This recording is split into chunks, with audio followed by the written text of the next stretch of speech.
DNVR Broncos live, coming to you from Studio A here at the DNVR bar. And the A stands for... Almost a win. Almost. Almost? Almost. I don't know about almost. What do you mean? What are you talking about? I mean, at one point in the fourth quarter, they got to like a 23% chance of winning. Better than what? What did it get to? They had the ball down 6. Yeah, but again, like almost like they played a competitive football game. Let's I feel like if that you was play not a almost competitive winning. football game, then you could almost win at Yeah. some point in the game. If that's true, then 80% of games, the losing team almost wins. Man, what a The Broncos hater. Yeah. Hank. pretty much Yeah. have almost won every one of their games this year. Sure, okay, yeah. Another almost win. Hank the hater. I mean, that is kind of a theme of the Broncos, is almost winning. We heard Russell Wilson earlier in the season say almost touchdowns. We've had a lot of almosts here. And I think one thing we can say is not almost a winning record, but hey, it was a fun game yesterday. And I would like to say I did not almost forget to say we are presented by DraftKings Wow. Sportsbook. No.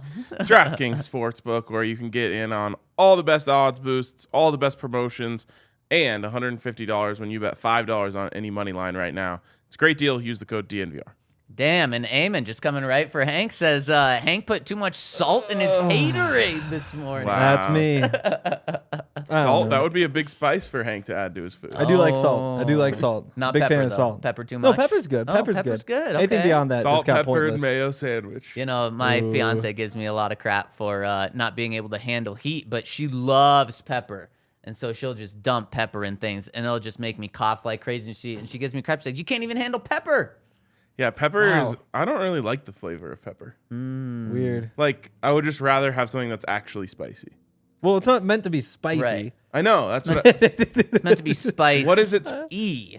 Like, obviously it Yeah. should be added when you're cooking, but like I wouldn't add it afterwards. I would Like add on some something eggs. else. Well, you just always put spicy things on everything. Yes. So like you wouldn't put on the eggs, you just put the. So that's the the pepper thing. I want is like cayenne pepper, Sure. There's a time and a place for it. chipotle pepper.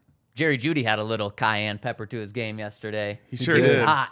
He sure did. did. The more I watch that, the more I think he should have been ejected. He should have. He should Yeah. have. Yep. And so you know what? We give officials, I should say fans give officials so much crap all the time. Maybe give this guy a little bit of a break. Yep. Well, yeah, I mean, he literally saved us from the Broncos losing like 50-0. It's so true because Jerry, it's not like Jerry turned around and just ran into him. Jerry was He just was- walking that beelined direction. him. Yes. I didn't realize beelined that him. last And night. then gave him the shoulder. And the ref, I don't want to give him too much credit. Okay. Because we'll I take some think credit back. he didn't see. Yep. Like, he didn't see that Jerry was going right for him. Yep. He was looking somewhere else, and then Jerry just runs into him. Maybe the ref thought it was unintentional. Yep. And the ref thought, I think the ref thought, oh, you know, I just got caught up in the mix. Yep. Well, good. Yes, you did, sir. So lucky. It really is. Imagine the conversation. Like, instead of talking about is Jerry Jeudy wide receiver 1 last night, we are talking about like Jerry Jeudy lost his cool, classic maturity issue, ejected from the game. And Is he a part of this team's future? And then on top of that, look at how selfish that was, where he was the only receiver that the Broncos had. I mean, then you're turning to Kendall Hinton, Brandon Johnson, Jalen Virgil. Kendall Hinton was hurt too. And yes, Brandon exactly. Johnson. So, oh my gosh. So you're talking about Jalen. You're bringing Albert O off the bench. He's getting his only snaps of the game after that. And you're just talking about, immaturity issues there. Didn't they say Alberto might play? And he was active. He was active for the first time since week 5. Just didn't play. Yikes. Yeah. And I'll tell you what, in practice yesterday, something we're not really allowed to say before the game. Last week, you mean? Last week, he was very involved in the Broncos offense. What happened? No idea. And it makes so So much weird. sense. It's like you don't have any big receivers, and you have Greg Dulcich, but you can have Greg Dulcich and Albert O on the field at the same time. Just have him be a big receiver, and that's exactly the role I thought they were going to use him in. You're getting to the point where it makes sense. Like when you're down this many receivers, right. like it seems like it'd be worth a try. Like why not? It could turn out like Luke Wattenberg, who we can get to later, but it could also like you just gotta try something. There must just be something else going on because Alberto, yes, I'm not lining him up to block in any situation. Yeah. But I'm lining him out wide where he doesn't need to block, and it's not really tipping what you're going to do because he's out wide. Yeah, the Broncos didn't really pretend to run on, I don't know, 60% of snaps yesterday. Yeah. So, if you get them in for 20% of those, like, they were very clearly just like, okay, we can't, like, the run game isn't really our thing today. We're going to need to make up. Obviously, they're down 27-0. Yep. So no one was really all that worried about the run game. No. I do think there's something else going on. And I don't really know what it would be because Alberto has always struck me as like a really gracious person. Yeah, it's like complete. Maybe he put like cayenne pepper too much in like a coach's food or something. I don't know. Yeah, I mean, Nathaniel Hackett, I don't know. He went to Los Dos Portrillos, so like he can handle the heat. That's true. We don't know about Justin Allen though. That is true. Yeah, that is true. I don't know if they closed the deal there. So I guess the question is, building block or fluke? Because I can see both sides of this coin. I am just generally wired to see building block more than fluke. You don't say. But you have to acknowledge that games change based on the way that they happen. I was joking with you when we walked in. You're like, how about Herbert? And I was like, got outscored by the Broncos yesterday. Like, it's true. I'm obviously in that situation. It's just a different game. Close games are going to have less points scored than, a game like that where like good on the Broncos, right? They found a way to jumpstart what could have been the most embarrassing loss in franchise history. Yep. I legitimately thought we were headed towards that. Yep. Who didn't? Yeah. I mean, they had the ball at midfield up 27-0 before in the first half. Yeah. It's funny. About midway through the second quarter, Hank looks at me during the game and says, "This is going to be 21-0 at halftime." 2 minutes later, "This is going to be 28-0 at halftime." Right before the Broncos got the turnover, the first Josie pick, he says, "This is going to be 34-0 at halftime." Yeah. I mean, it was headed towards disaster. So they deserve a lot of credit for picking themselves up off the mat and fighting back. Yeah. But it does change. Just the approach changes for the other team when they're up 27-0. So I don't want to ignore that entirely. That being said, I go building block because there was literally nothing. Like, they were building on an empty lot. Yeah. So was it absolutely nothing, or was that the first brick of the foundation? And I think it was a brick. I don't think it was a foundation, but I think they laid a brick down and said, okay, look, Jerry Jeudy can get himself open as a number one receiver in the red zone. Russ, when you run a little bit more, you can create plays. You can open up this offense. You can also open yourself up to being knocked out of the game, which sucks.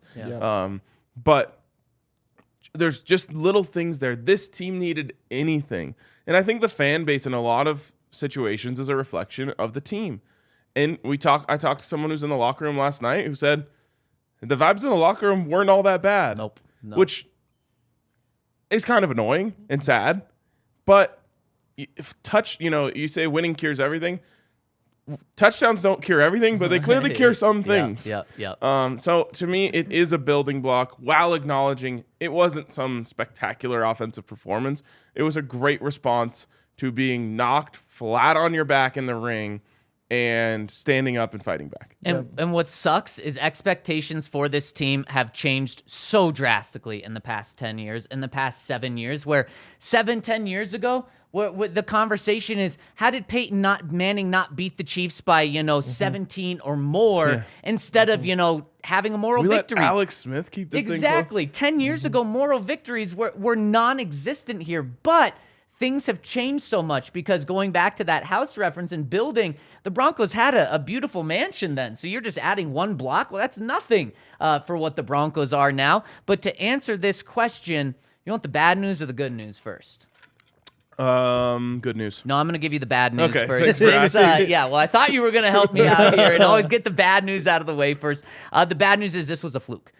When you look at this team, they scored 21 points in 4 minutes of game time. 4 minutes, 21 points. You love to see that explosion, something that you never see from the Broncos offense. But for the rest of the 55 minutes, and you know what? I'll take Russ got injured with 12 minutes left, so I'll put that in there. The other 45 minutes of the game, though, not much in terms of points. And so not much to look at there. And then you look and you say, okay, they had a great 4 minutes of scoring. compared to 12 other games when they've been able to do nothing. So you look in a small microcosm, and that is a fluke. That's not something where I think the Broncos offense is now going to be changed in these next 4 games. But the good news is this can be a building block, I think, off the field. And I think that may be just as important for this team, because you saw hope. You saw players fighting. The Broncos could have easily mailed it in before this game. And it looked like they maybe had at the beginning. But then especially since this was a 9-3 team going up against a 3-9 team, and then you get down 27-0, it would have been so easy to roll over and say, we're done. And they didn't do that. Thank God they and didn't. so, thank God they didn't. This shows that they're playing for themselves. This shows that they're playing for Nathaniel Hackett. This shows that they're playing for Russell Wilson.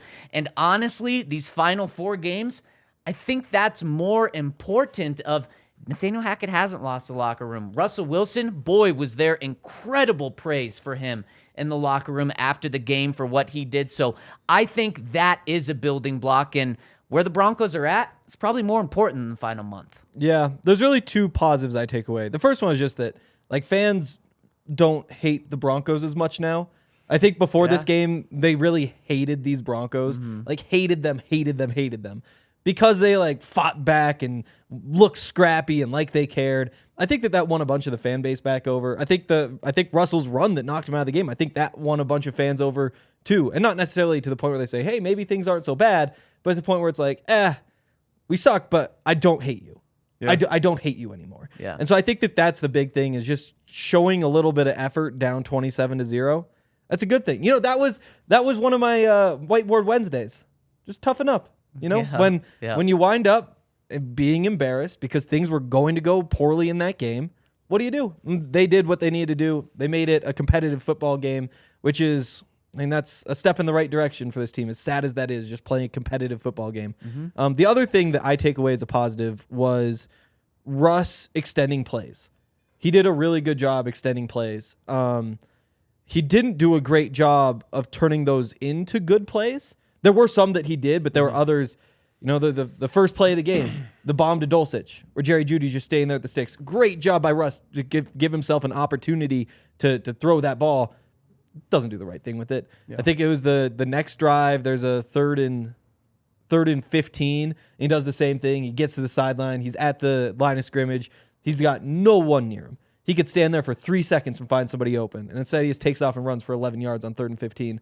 So there's some of that sort of stuff, but just seeing him move a little bit was a positive too. Yeah. And, you know, you mentioned about fighting. And our friend Zach By tweeted out something along the lines of, like, Patrick Mahomes has been experimenting against the Broncos for years as if they're some sort of test mice. Oh, boy.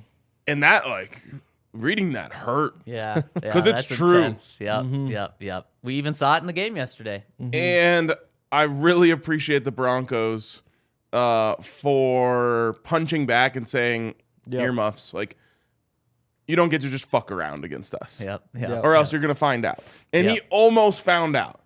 Almost. But I just hope that the next time that they go out there, which is only in a few weeks, Patrick Mahomes isn't just going to be like, I can do whatever I want against this team. Or he threw 3 picks. I hope he tries that, though, because that may give the Broncos. But you're right, not having that mentality. Yeah. And Andy Reid, after the game, started his post-game press conference by giving credit to Nathaniel Hackett for what he's building in Denver. And you know, saying block. that, yeah, exactly. He said there's one building block there. They still have a whole house to build, but there's one building block. And he said, you know, those guys were down 27-0. They kept fighting. They were without their first string quarterback, and they still kept fighting. I give them and him a lot of credit for it. Yeah. It's a weird game to try to assess. Yeah. Because you have to acknowledge the fact that it's not a normal football game. Like, they didn't just go out there and score 28 points in normal fashion. Right. They did it in a heroic comeback effort. So then, oh, sorry. No, and I'm kind of repeating myself, but I think what Henry said, you know, the off the field stuff matters. And I don't think it's just with the fans. I also think it's with the players. Yeah. Like, I think that Russ we talked about that. We joked about the Teddy Bridgewater thing. Like he dove on the play where that earns you like just a little gold star. And then, laying your body on the line. I wish it hadn't knocked him out of the game. And we could have seen what happened. But I think that also earns you some respect within the players who, whether you believe all of the reporting about it or not, like there's certainly some players who didn't respect Russell Wilson. I think the dude doing anything and selling out like that to try and score wins over some people and says like, oh, this guy isn't just about vacationing in Monaco. Like he's about winning football games. Right, exactly. More so one of us out there when he's laying it out all on the line, especially for the defensive guys and the offensive linemen that are blocking for him every single play. And then the fact that Russ got up and then tried to stay in the game. Now, maybe that's scary just because it shows maybe how banged up he was from that. Players respected that. Yes, trying absolutely. to strap the shoe too. Yes. It's like, 4 tries. Yeah. But it was, I think that was a huge thing for this team. Really good that the team hasn't given up on Nathaniel Hackett and then really bought in, I think, to Russell Wilson last night. So my question for you guys is, do you feel better, and how much better, if so, do you feel about this team now than you did Friday afternoon? And I want to hear your answers, but first I got to tell you about our friends over at Game Time, because you might want to now see a Broncos game in person now. Scoring, you're like, man, I could go to a game next week and see them score 20 points? Hell yeah, sign me up for that. And there is a game next week. They're playing the Cardinals in Denver. And I'll tell you what, before the game yesterday, tickets over at Game Time were in the 40s. Now, I don't know if they're going to go up a little bit because of the performance last week or if they're going to continue to go down. So if you want to get in, maybe wait till the end of the week. Prices may continue to go down, especially if Russ doesn't play this week. But it's awesome to go to a game, especially if it's tough to pull off when the Broncos are competitive. This is a great time to get in. I believe the weather's not going to be as nice as it was yesterday, but still in the 30s, and you can get the best tickets over at Game Time. Click on the link in our description. It's the first one there on YouTube. It's also the first one on the podcast site. Allie's showing you right now. If you click on it, it pulls you right up to the Broncos tickets. The Cardinals game will be right up top. And the awesome thing about Game Time is they show you what the price is with all the fees included. They have flash sales going on, and I love it that you can just see exactly where your seat is. So make sure to click on the link in our description to pull up Game Time and get to not just Broncos games. You can go to Avs, Nuggets games as well. So check them out. And also check out some Liquid Death. It's very important to hydrate yourself. None of us have Liquid Death today, but we should. I do have water. You do have water. How's that going? I wish it was Liquid Death Mountain water. I bet. It's not killing his thirst. No, you're still thirsty? I am, yeah. Wow. So there you go. If you drink that water, you're still going to be thirsty. If you slaughter your thirst with Liquid Death, then you'll not be thirsty. They have all sorts of different kinds of water. They have the severed lime sparkling water. They've got just the normal mountain water. So much good stuff. And you can check Liquid Death out at your local Safeway, 7-Eleven, King Soopers, and a bunch of other places. You can use their store locator tool at liquiddeath.com/DNVR. That's liquiddeath.com/DNVR. All right. Also check us out here at DNVR. If you're going to make it to the Cardinals game, you got to come check out our tailgate. Vibes were amazing at the tailgate yesterday. Yeah, they were. And then even more amazing was the vibes downstairs at the bar after the bus got back. Like everyone having a good time watching Sunday Night Football. It's a great time, and I truly believe it's the best way. Anyone, but especially if you're coming in from out of town, the best way you can experience a Broncos game is to come here in the morning, hop on the bus, hit up the tailgate, go to the game, get back on the bus, come back here for Sunday Night Football. That is how you make an event out of your Broncos experience. So check us out. And you can get tickets to the tailgates at dnvr.eventbrite.com. And just shout out to everyone that was at the tailgate, that was here after the game, got to hang out with you guys. It's so cool because some people come with their families from out of state. Some people live here and come. And then there's some people that just come to the game by themselves, and they know they have this community, and they're just like, it's incredible. I just have friends built in here, and that's really what we got to experience at every tailgate, but specifically yesterday. So shout out to everyone. All right, guys, you feel better or worse about this team? Way better. Me too. I'm right there. Oh, wow. Way better. Henry, you're kind of throwing I back feel by a little that. bit better. Okay. I feel a little bit better. Okay. Well, it's not so much that I feel better as much as it was just fun to watch, which was like a nice change of pace. About the team, though, like a little bit better. You have to feel a little bit better, but I don't I don't have any big changes of heart or anything. Like that, again, it's nice that they put up 28 points, but you also look at it and points per drive would have been 11th in the NFL compared to the rest of the season. Yards per drive would have been dead last in the NFL. So you still have stuff like that. I think that a lot of it does have to do with 3 interceptions from Mahomes. I was going to say, they were starting with good field position. Yep. Or, I mean, there were some 3 and outs in there too, and some backwards drives. But yeah, I mean, you have to give credit to the defense for jumping those passes and giving themselves a chance. But again, I mean, it's still a loss. Like I know it feels like a win because they were able to make it competitive, but get like the 6-point margin of loss. That would be the fifth largest deficit in the 10 Chiefs losses. Like it's a pretty average Chiefs win right there, and that is a step in the right direction. I don't come into this saying like, oh yeah, there they go, they finally have it all together. No, that's a fair perspective there, Henry. And in terms of the offense, they've had a negative DVOA in every single game. Including yesterday, because they were really helped out with Mahomes' interceptions and stuff. So you're right. It wasn't like now we're expecting this offense to be top 10 and be putting up 28 points per game. But for me, like you guys said, in the locker room talking to people and after the game, there was a spirit among the players and coaches that just really hasn't been there this season. Yeah. They literally realized we can score points. Yeah. Like, sure, did they need help? Yes, but how many times have we seen them get help this year and absolutely fall flat on their face? Yep. It's been unbelievable how many times it's happened. You get the ball in the 30, you end up kicking a field goal from the 31. So the fact that they were able to get those opportunities and move forward and finish them in the end zone was huge for me. And I really just keep coming back to this Jerry Jeudy thing. Like, I don't know how it took them this long to realize this, but like, Jerry Jeudy can get himself open in tight spaces. Where is the field tighter than in the red zone? Yep.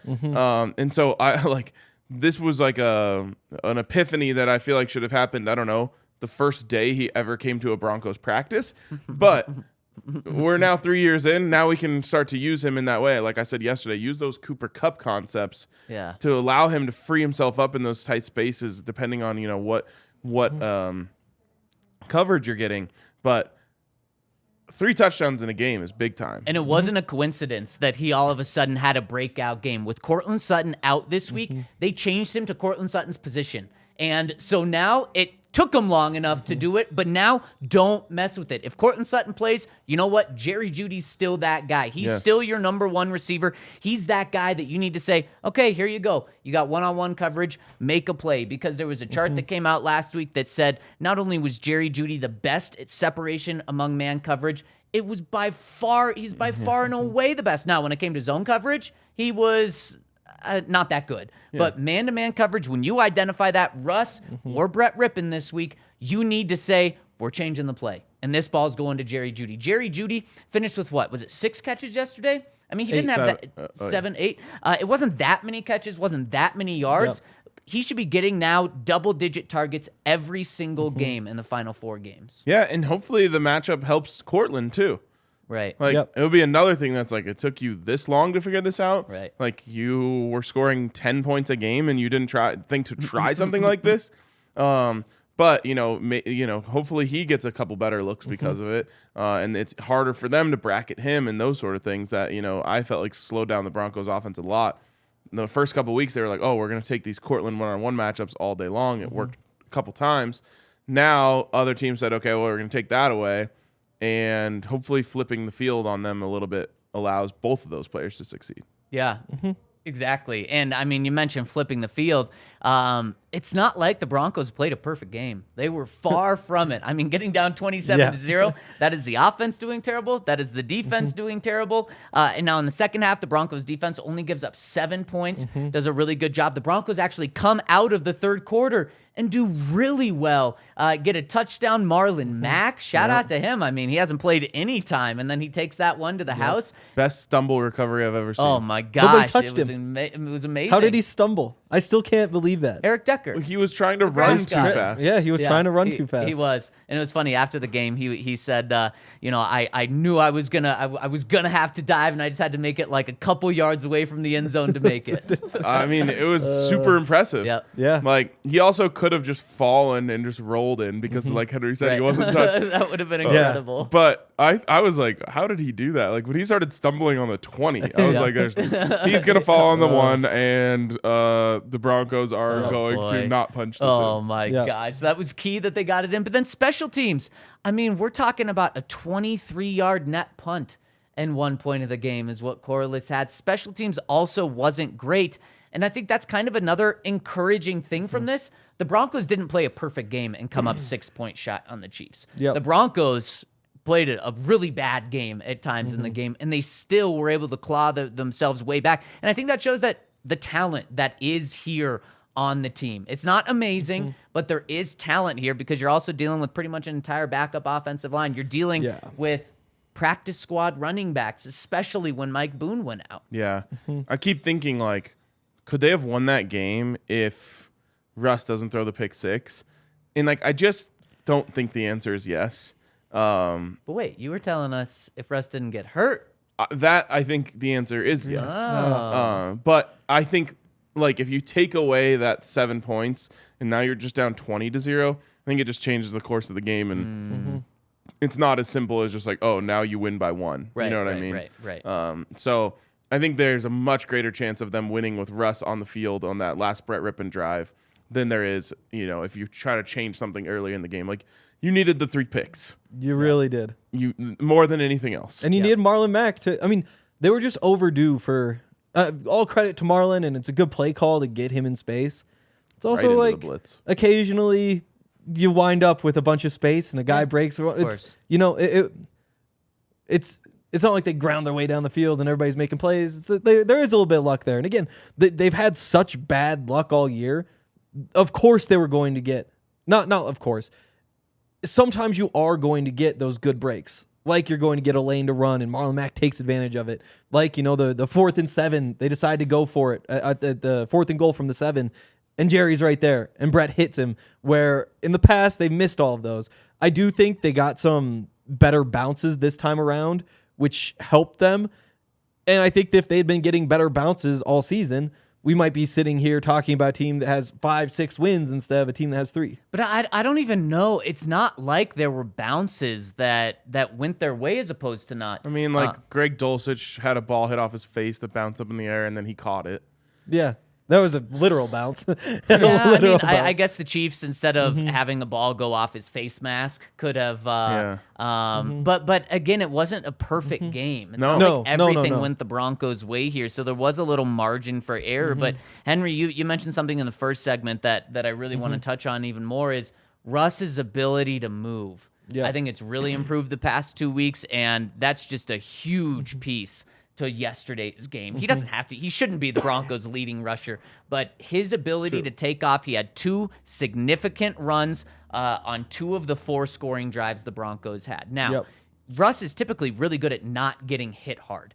And I think this was just, he got caught up in the moment of potentially being part of the Broncos' biggest comeback in franchise history, down 27-0, and he sold out. And he's not going to do that often, though. I mean, we saw it on these other runs. He's sliding down. He's not getting hit hard. That's something we need to see more of, is Russ not being afraid to take off. Because when he just is sitting in the pocket, trying to be a pocket passer, they tried that the first 10 weeks of the season. That's not who Russ is. Russ can't be worried about playing 10 to 12 years and changing his style. He needs to be worried about making it through this contract, making it through the first guaranteed years part of this contract, not being talked about by people around the country and in Denver about how can the Broncos dump him after this season. He needs to be focused on doing what wins him games now, and that is using his legs. Tough part, though, is he takes the hit. And now you don't get him for the comeback at the end. You don't get him this week. He has to be able to run without taking hits. True. And he's typically really good at that, though. Typically. But again, the other time he got injured this season, the shoulder, was also him running, and he tried to extend the ball to get a first down and, popped his AC joint. So it's like, it's a catch-22 because this is a debate that's been going on in football for 50 years. Yep. Can your quarterback stay healthy while being a guy who needs to get out of the pocket and run? Even some of the guys who are good at it still end up getting hurt, So I agree. He has to be able to get out of the pocket. He also just has to slide down. Like, he could have got that first down and slid, but he wanted the touchdown. So it's just like turning that little switch in your head. That's like, okay, I'm too small to take massive hits from huge NFL players. And it's just crazy that the moment of being 3-9, and I think it was him wanting to really show his teammates. And I do think that was a big moment for him. And if he does get this thing turned around, specifically next year and the year after, we could be pointing to this moment saying that's kind of when the locker room really bought into him. We could really be talking about this moment all offseason just because who knows when we're going to see Russ on the field again. You know, when you take a hit like that and you get a little woozy, like he's not going to play this week. Who knows if he plays the week after? I'd honestly be a little bit tempted to sit him against the Chiefs after that and just, you have a pretty positive moment to go into the offseason with. Maybe bring him back for that Charger game, see if you can get the win. And that's just assuming he can go at that point too. Yeah, I feel differently about this. Okay. I think the only thing that's going to keep him off the field this week is the Tua situation. Like, basically the NFL is very cautious over these things now, and they're going to encourage the Broncos to not play him. Well, I don't think they have a choice. I think right? It's even more. No, if he clears protocol, he could play. Yeah, and can you clear in less than a week? Yes, you can. You still can. Oh yeah, you actually still can. I think they changed it now that you can't clear it from Sunday to Thursday. Yes, you're right on that. He can clear protocol, and that's the only thing that's going to keep him out this week. If he clears protocol, he is going to be playing because Russ is a guy that always wants to play. That injury he had on his thumb last year, what was it? It was a 4 to 6 week recovery time. He came back in 3 weeks. Yesterday, when he's walking off the field, he goes in the huddle. He doesn't want to leave the game. Russ is a really, really tough dude, and he's going to do everything to not miss a game. That's why he didn't miss a game in his first 9 seasons in the NFL. And also, Nathaniel Hackett's fighting for his job. George Paton may be on the hot seat as well. They want Russ to play. So I think if he passes concussion protocol, even if he doesn't practice at all this week, he's the Broncos starting quarterback this week. So, Henry, I see what you mean about maybe having this good taste in your mouth going into the offseason, but that's just not how they're going to view it. They're going to say, we need to win every single game that we can. Yeah, I think a higher power is going to tell the Broncos they can't play Russ. Well, then that higher power is going to have to, I believe, tell the independent neurological consultant that Russ has not passed the protocol. You say that like it would be a surprise. It would not surprise me at all. I'm not. But I think that's what would have to happen. I would be blown away if Russ plays and he's passed or if Russ doesn't play and he's passed the protocol. Yeah, I mean, whatever it takes. Sure. I don't think he's going to play this week. And I also agree with you that he would play. He would do whatever he could to play. And really quick, especially because of this visual that they keep showing. Yeah. How do you guys feel about them showing the zoom in view of Russ being like knocked out cold over and over again on every highlight show? Yeah, I'm surprised that they're doing that. Me too. I thought actually that clip was going to be very hard to find because I didn't see that now it looked like he was out cold from very far away, but I didn't see it on the TV copy until I get home and I'm like, okay, let me just see and then it was everywhere. And I was surprised by that. Yeah, it is surprising. I mean, it's also the NFL though. Like, sure, they want to cover that stuff up, but you always see the clips of the broken legs and all that stuff all around Twitter. And I think because it isn't anything that's just like blatantly gory, like there's still just like the weird aspect of it being a head injury that just isn't as graphic. And so it's like, how bad is it? Look, there's a lump on his head and his eyes glazed over. So I'm not super passed out on the field. Yeah. I thought it was really weird and kind of gross. It's gross. Like on the broadcast, I think, I understand like whoever's on the camera duty is trying to get the shot and all that stuff. Yeah. But like I saw it like 4 times on the news. They played it over and over again. They showed it on SportsCenter. I'm like, why are we doing this? This is such a I don't like it. So when I went back and watched the broadcast, they obviously initially you see Russ is out cold, but then they immediately flip to just fans in the stands, and I was like, oh, that was intentional to get it away from that. And then they go back to it. But at first I was like, I'm not going to see this again because they shot to the fans just to get away from what could be a really bad situation. And then so, I mean, to your point, Ryan, you have Russ knocked out cold that everyone saw, and then you have him just with this golf ball in his head. You have that visual too. So the visuals certainly don't point to Russ playing this week, but we also know that visuals don't necessarily keep players off the field in the NFL. It'll be interesting to follow. It will.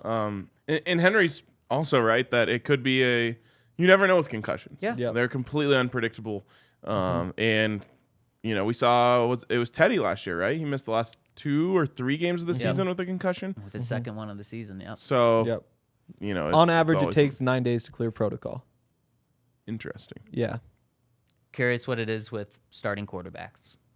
True. I bet it's less. I bet you're right. And that's very unfortunate. And I really wish that wasn't the case, but I just wouldn't be surprised to see him. And you know what I'm really surprised at, though? Our friends over at DraftKings Sportsbook have lines up on the Broncos game. They have the overs up. They have the lines up. I was just surprised because Russ's uncertainty. Broncos, do you guys know the line? Or do you not want me to ruin it for No, your you're bets? fine. You're Guess fine. the line. Guess what the line is. Broncos hosting the Cardinals, who play tonight, by the way. So they're going to be on a short week, and we don't know what they're going to look like tonight. Guess what the opening line is over at DraftKings Sportsbook? Broncos by 2? Broncos by 3. Cardinals by 1. Yeah. Yeah, so you can get some juice So over they're on the definitely Broncos. leaning against Russ playing. Exactly, yeah. They're saying that Russ isn't going to play. And how about that? With a backup quarterback, Broncos are only 1-point dogs. Over under 37. 37, Henry? I would take the under, so I'll say 36.5. 36.5. I can't go any lower than that, though. Well, when I get into my DraftKings Sportsbook pick of the week, I feel more confident about it now than I did with you guys saying that. But you can get in on all of these bets, including tonight's game really quick. Who do you guys have? Patriots minus 2.5 going into Arizona to play the Cardinals. Is Kyler playing? I think so. I don't know. I'll take the Cards. It's Bill Belichick versus Cliff Kingsbury. I got to take the Pats in that one. Yeah, give me the Patriots as well. And you can get in on all of this over at DraftKings Sportsbook. Use that promo code DNVR when you sign up. New users will get $150 free in their account if they place a $5 money line bet on any NFL team. And if that team wins, you get $150 free in your account, plus any winnings that you got from that bet as well. So check them out. Use code DNVR over at DraftKings Sportsbook and make sure to see our show notes for details. And guys, I teed it up. The DraftKings Sportsbook pick of the week this week. This one makes me uncomfortable, but you know what? Sometimes uncomfortable is the right way to go. I'm going with the under again on the Broncos because while they did hit the over, it was only the second time they've done it. Under is still 11-2 on the season, and you guys put the over-under at 36.5 and 37.5. Right now, it's 39. So I'm taking the under here. However, what scares me isn't just the Broncos being 11-2 in the unders. You know, going into tonight's game, the Arizona Cardinals have the worst defense in the NFL. Under Vance Joseph, the worst defense, giving up almost 27 points per game. So if there's ever going to be 2 weeks where the Broncos can put up 24, 25, 26, 28 points in back-to-back weeks, it would be this week. However, I did say it was a fluke earlier, so I'm not buying into it yet. Still give me the under here. I think the Broncos defense also takes care of Kyler. Yeah, I think that's a good call. I'll give something else. I'll take the Cardinals money line, minus 120. I think it's ripping. Okay. And because of that, I want to make the bet now before it's official because then that might go to minus 190, you know? Yep, I agree. I agree in terms of that line. I think it will only go in the Cardinals' favor more if Russ is out. Give me Argentina money line against Croatia tomorrow in the semifinals. What are we looking at? What are the odds there? Minus 115. Oh, nice.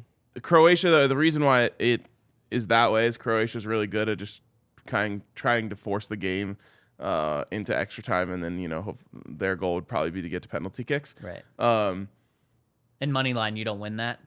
Has to be regulation. Right. So this is the regular time money line. Yeah. My thing is this is a classic Cinderella run. Cinderella runs usually come to an end in the Final Four. I also think that France is going to destroy Morocco, and that's minus 190. So you could even parlay those if you want. There we go. I love it. So that's our DraftKings Sportsbook pick of the week. What else do we have? We also have to talk about our friends over at SportsFan. We actually stopped into SportsFan. They had a whole bunch of deals going on. Yeah, it's kind of crazy. Yep. Like buy 2 hats, get the third for free. Buy one jersey, get the next one 75% off. Yep. What a perfect thing to knock a couple Christmas gifts off the list. Yeah, you could do the old get one for you, one for me. Exactly. And so I think that one, they said it doesn't apply to Nuggets and Avs jerseys because people want them because they're so good. Right. It applies to all the Denver teams, and also at least as of Saturday to the Broncos, maybe this week change their mind and like there's some energy. I would imagine those Bronco jerseys, and they've got good ones too. They've got like the 2006 Champ Bailey jersey. They even have like the collar right and all that, and it looks so good. We've got a Steve Atwater in there, Floyd Little. Yep. Oh yeah, bunch of different Elways, of course, all the different Elways. There's so much good stuff in there. You should go check it out. There were some other good ones. I can't remember what they are. But then, of course, they've got like the socks with Russell Wilson's face on, if that's the kind of thing you're into. They've got just about anything you could look for. You can't find a lot of that stuff anywhere else. So head on in. There's 2 on the 16th Street Mall. There's 1 in the parking lot of our, we're in the parking lot for the tailgate of their Sports Fan store on Federal. Also down south at the Park Meadows Mall. It's great stuff, so go check it out. Jose says Croatia made the final of the last World Cup. They're not Cinderellas. They still had to have some pretty good big upsets to get here. They're just a good Cinderella, like Butler. You know, they did it multiple times. Yeah, that's true. You could be a Cinderella back-to-back years. Of course. Yeah. By the way, on Sports Fan, I always give the owner over their shit because they don't have any Buffs gear in there. And has that changed? I told him, I'm like, I bet you guys have some Buffs gear coming in now. And he's like, we do. Yeah, not surprising. Speaking of Buffs gear, it's a pretty nice shirt. Oh, prime shirt on. Man, I can't believe the quick turnaround on those. That's how we roll these days. That's amazing. Wow. Yep. It actually was a really quick turnaround in terms of getting them in stock. Yeah, I mean, it's been 8 days since he's officially been announced. It feels like way longer than that. Does. Best 8 days. Yep, definitely. Check out the DNVR locker for Christmas gifts as Someone tagged me in a thing. I guess the guy who's coming from Alabama to be our defensive coordinator was still at Alabama this weekend, recruiting or something. They're like, how do you feel about this? And I was like, bro, I literally cannot be bothered by anything right now. No. I mean, the fact is he's asking about an Alabama co-defensive coordinator coming to be your defensive coordinator. Right. That's good right there. I'm like, yep, I'm going to be fine. We got multiple commits this weekend, a 4-star running back who runs a 4.3. Yeah. Just can't be upset about things. Yeah, Deion's having a good week, isn't he? Yes, he is. All right. Are we good? We're good. All right, let's get on to the super chats here. With a big one from our guy, Evan. Who said, can you make that a little bigger? Or can you guys see it? No. Oh, there we go. Hey. The once clogged touchdown faucet was a liberal dosage of Drano. Was given a liberal dosage of Drano. Kind of like that scene in 40-Year-Old Virgin. Never mind, I won't go there. Just happy to be happy about Russ and the team. Cheers, guys. Thanks for the very generous super chat, Evan. Yes, thank you, Evan. And I mean, that's kind of how I feel. I know this is not a Victory Monday. Last night was not a true winners post-game lounge, but it just it feels good because the standards have changed so much over the past many years, and specifically crazy enough this year they've changed so much where this one it was fun. Yeah. The Broncos were bad yesterday at stretches, but then they made it fun, too. They weren't the combination of bad and boring that we're so used to. When's the last time Broncos fans were this happy after a loss? This might be the new high. It's possible it's never happened before. You would have to look in the past 7 years because I guarantee it wasn't before that because the standards were just so high. Yes. There wasn't a crazy Drew Lock game where they lost, where he threw for a bunch of yards or anything. No, because the 2 really good games he had was Houston and they won, and the Panthers and they won. Yep. Yeah. This is probably the happiest Broncos fans have ever been after a loss. Yep. Yep. And I still have some people who are feigning, just being so mad in my mentions, and I'm just like, you're not actually this mad. I know you are. Really? You're faking. They might be. I mean, again, they lost. Yeah, they lost. It doesn't matter. It's all about how it felt. And let's say they got up. Bad, they lost. Let's say they got up 27. They lost and it felt good. If they would have got up 27-0 and then lost 34-27 or 34-28, then it would be you wouldn't be feeling as good, but they had the comeback. Yep. And so it didn't end as how they wanted, but it was still 28-7 run to end the game. They saved us from the most embarrassing loss in Broncos history. They did. It was going to be Patrick Mahomes something insane. Patrick Mahomes imploded. No. Which is fun to see. Oh. Josie. Well, I was going to say, I want to give credit to Josie. Yeah, he caught those balls. Yeah. That second one was a really great catch. Both of them both were. They were both way away from his body. Those would have been great catches for a wide receiver. Yes. And Josie Jewell made those. If a wide receiver dropped those, people would be upset. Yes. Yep. But I think it was like that Jerry Jeudy one on the slant that he had earlier in the game. He was like really reached out, and that was a good catch by Jerry. Now, if it would have gone through his hands, we would have said, well, it went right through his hands. He should have caught again, it. Jerry. Yeah. Yeah. But it was still a good catch. And Pat's was even more insane. Oh, my gosh. Just the diving, pin it. That was good stuff. It was. It was going to be 50-something to 0. Probably would. And the thing was, if the Broncos don't score, you could have seen Chad Henne come out as the Chiefs starting quarterback for the entire second half. 34-0? Yeah. How embarrassing would that be? So that's why I feel good. They saved us from that. Yeah. Me too. All right, should we hop into the comment section? Let's do it. First one coming in from Nash. Bronco says, hi, fellas. I haven't listened to yesterday's pod yet, but I wanted to say that before I ended up on freezing cold takes, I was wrong about Jerry Jeudy. I was completely out on him, and seeing him build upon the last couple of weeks has been really cool. Hopefully, we can continue, as it seems his chemistry with Russ is really good. I couldn't watch the game yesterday. I was driving and listening to it on the radio, so that was quite the experience. Hopefully, Russ is okay because, man, he looked good, and the whole team responded in ways we haven't really seen this season. And that was not the first one. I just actually randomly started with a random one, so that's my bad. But, Nash Bronco, I mean, Jerry Jeudy, while he had the 3 touchdowns yesterday, one of the things I've been so impressed with him about this year is just the consistency. We haven't seen the super low lows. Now, before yesterday, we hadn't seen the super high highs outside of the first week against Seattle, but the consistency is there, and that's encouraging for him as an all-around receiver. Yeah. I mean, the one thing he's going to have to figure out is catching the ball away from his body more consistently, and then just winning some of those contested balls. Just any. I'm not going to expect him to be a guy who like takes a shot across the middle and holds onto the ball, but just like, we've seen him obviously moss the dude against the Jets in his rookie season. Yeah. Doesn't have to be that aggressive. Just like being able to throw it to him when he's covered and he uses his body to like haul it in. But he says, Ryan, I'm never covered.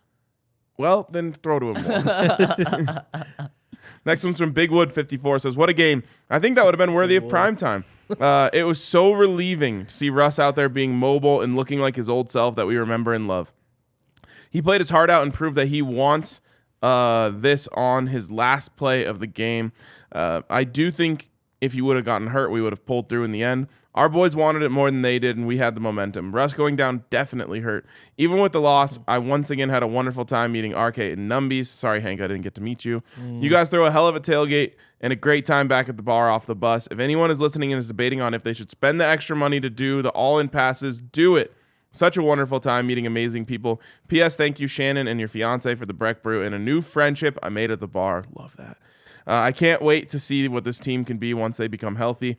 Thank you again. See you in January to let the Chargers know we still own them. I mean, chills from that comment. I absolutely love it. That's what we're all about, and love to hear that you had a good time, Bigwood. Yep, it's so cool, and this happens every time. Like one of the next commentators from, and maybe I'll just let him say it in his words, but like just the way people come out and make friends. Like there's people that I saw meet at the tailgate that are sitting at the same table at the bar when they come back after they get off the bus. Yeah, it's too cool. It is way too cool.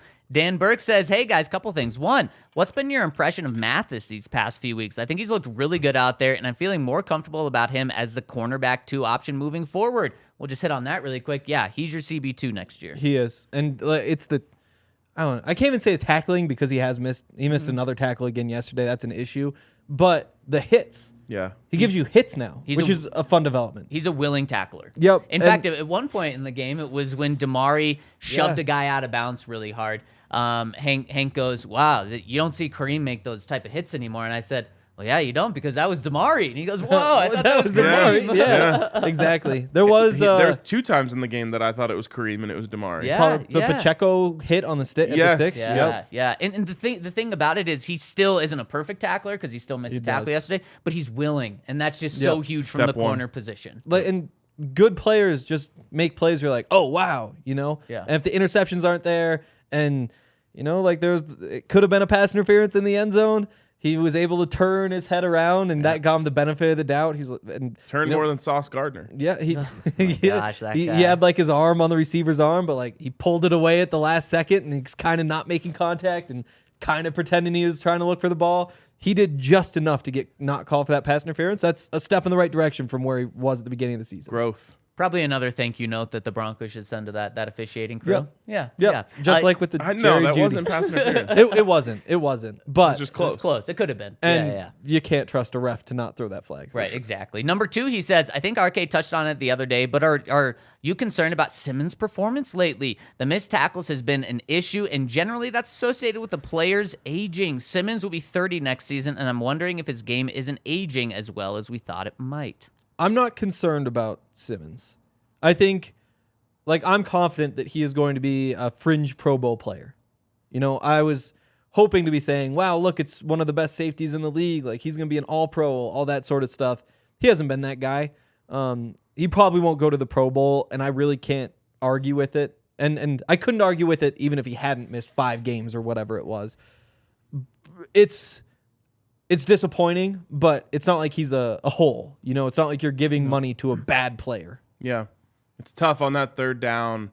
It's just like one of those ones late in the game. Yeah. It's a great throw and a great play by Patrick Mahomes, and also a great design, right? You bring in the 2 digs, and then you run that corner route from the inside.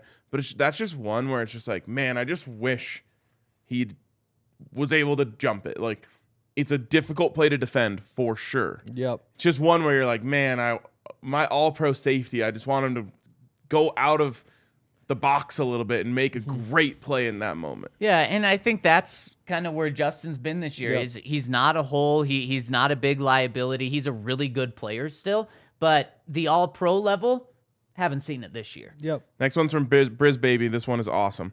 Hey guys, I can't overstate how much fun my first DNVR game day experiences were. I was nervous arriving by myself, but within seconds of getting to the bar, I met a guy in a full Broncos onesie, and I knew this is where I belong. That's our guy. The bar was incredible. The fellow DNVR and Broncos fans were awesome, and the tailgate was a full-on party. But the highlight was definitely meeting you guys. It was such a pleasure to meet you there. Being able to talk Broncos and share a bit about my story was awesome. They say don't meet your heroes. Well, guess what? I did, and it was sick. It was also cool to meet RG and Jake as well. In that game, I was ready to watch a bad and boring Broncos loss, but to be able to watch 60 minutes of competitive football with 3 Jerry Jeudy TDs right in front of me was incredible. I just want to give a quick shout out to my new DNVR family, Sean, Declan, and Cole. DNVR creates such an authentic community where fellow fans can meet for the first time and become lifelong friends. Fellas, I truly thank you for making my trip to Denver everything I dreamed it would be. Briz Baby. Too cool. And I know, seriously, I mean, talk about chills. Briz Baby, it was so cool to meet you. And like I said, he said this multiple times yesterday. He's like, no, I had to make the trip down to Denver when I'm around here. And I did it by myself, and it's been awesome. And that just shows the awesome community that we have. And it was such a pleasure to meet you. And shout out to Cole, Declan, Sean, so many other people that were here. Yeah, and it's one of like the founding principles, especially of like the bar, was like, I want a place where if you're just a Denver sports fan and you want to watch the game with other Denver sports fans, like you don't need a crew. You could show up here on any night, and if there's an open seat at a table, I bet at least 99% of the time, if you said, hey, do you guys mind if I sit with you and watch the game? Right. You'd get a yes. Right. And seeing like those guys bond, and like that was exactly what I was talking about. When they came back to the bar, they're all sitting at the same table. It's like, yes, like this is what it's all about. Yeah, it's too cool. And we like meeting you guys just as much as you like meeting us. So when you see us at the tailgates, when you see us at the bar, please come up and say hi. Yep. And they even said they saw you at the Avs game. Yeah. Yeah. But then they didn't say hi. Yeah, so say it worked hi. out. We saw him at the tailgate. And last one, I believe, coming in from Broncos Only says the Broncos offensive line backups as a unit should be called the human spaghetti strainers. What? Because they're just letting humans through? Yeah. But then what are they blocking? The spaghetti. No, But not the water. spaghetti. Oh, you're right. They're blocking the spaghetti, but not the water. Wasn't that good? I don't know. Depends on if Chris Jones is spaghetti or water. And he was water last night. He's water. He was definitely water. But is water taking you down or spaghetti? I don't know. I'm telling you, it impressive effort from those guys. I'm telling you. You know what? I'll go effort with you. Sure, effort. That last They series, succeeded on several plays. right. And that's kind of the bad thing about being an offensive lineman. You play 95% well, which they didn't, but you play 95% well, you still have a bad game if you give up 2 sacks. I guess, yeah. I was expecting 12% well, and it was like maybe 60. So what is it? Low expectations make for nice rewards? Star Wars. Star Wars. And so that's what they had. Wow. Yes. Freaking low expectations. Did you see when I quote tweeted you with that yesterday? No. You said like, "Do you believe in miracles?" or something like yeah. that, and I quote tweeted and I said, "Hope is not good." Star Wars. And someone responded to me and was like, "I don't think that's quite right." that's so good. Oh, that's too good. I'm gonna have to find that. All right. There was that one Wattenberg series though. I think it was his last one. I haven't gotten in the next one yet, but first play, it's like this zone run. So he and Glasgow are supposed to like double team this guy and get to the next level. Glasgow like shoves the defender to Wattenberg. He just runs right by him. And then goes and blocks the linebacker. And you're like, okay, rookie, things happen. Next play, Chris Jones lines up against him. Oof. Chris Jones just manhandles him at the line of scrimmage, stands there for like 2 seconds. Then the running back gets there, tosses him to the side, makes the tackle. And then the third play, put Chris Jones on him again. Wonder why. Chris Jones just tosses him to the side, runs in for an easy sack. And it's like, oh, three and out, all Luke Wattenberg. We didn't see him again. Thankfully. I mean, I don't know how they chose Wattenberg over Muti. I don't either. Especially going against Chris Jones. Yeah. And, I won't put the person who said this, but someone in our Slack said Chris Jones just made him look like a small child. And I didn't mean this in a mean way, but I was like, he kind of is a small child. He's an undersized rookie. Yeah. In terms of the NFL field, he's a small child. I know. The interesting thing, too, is he's like 26 years old. Or 24. He's 25 now. He's 25. Old Garrett Bowles, 25-year-old rookie. Yeah. So, I mean, in terms of like, it's just it makes it kind of an interesting draft pick. But he was undersized from the start. Yeah, he was. Yep. He was. And it was always said to be a project. And obviously the Broncos didn't want to play him. They probably still shouldn't have. Yeah. Again, like, project means give him some run in the last couple games of the season. See what happens. I'm curious. Maybe next year. Maybe we next saw. Year, We saw. Don't see what happens against Chris Jones. No. Yeah. That's a tough time to see what happens against like some other team's version of Deshaun Williams. But the thing is, it wasn't Chris Jones until that point. It was Josh Kando who beat him and forced like Russ to step up. And then a couple plays later it was Mike Dana who beat him for a sack. And those are the first 2 drives.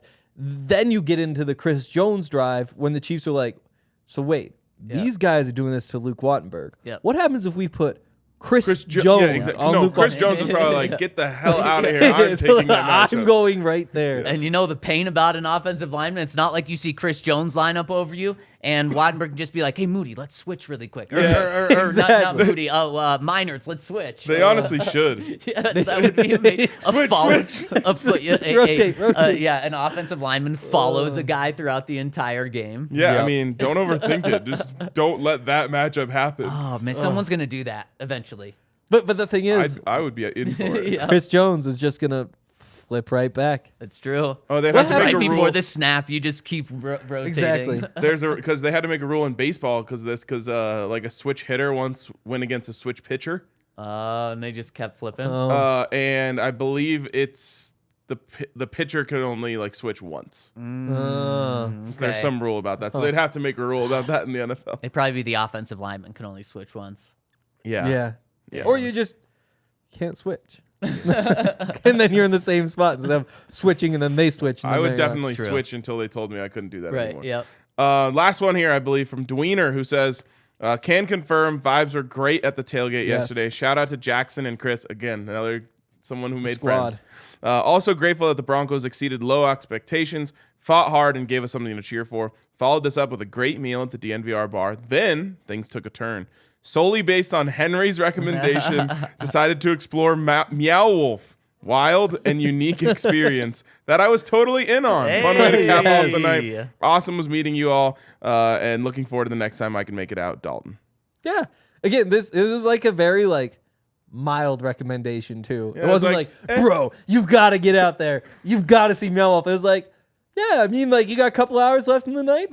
I think I was the one who finally pushed him over the line. I was like, you should just do it. You're only, you're in Denver. Go do something weird and unique. That's why I'm surprised that Henry's getting the credit for the recommendation, because I was there for the quote-unquote recommendation.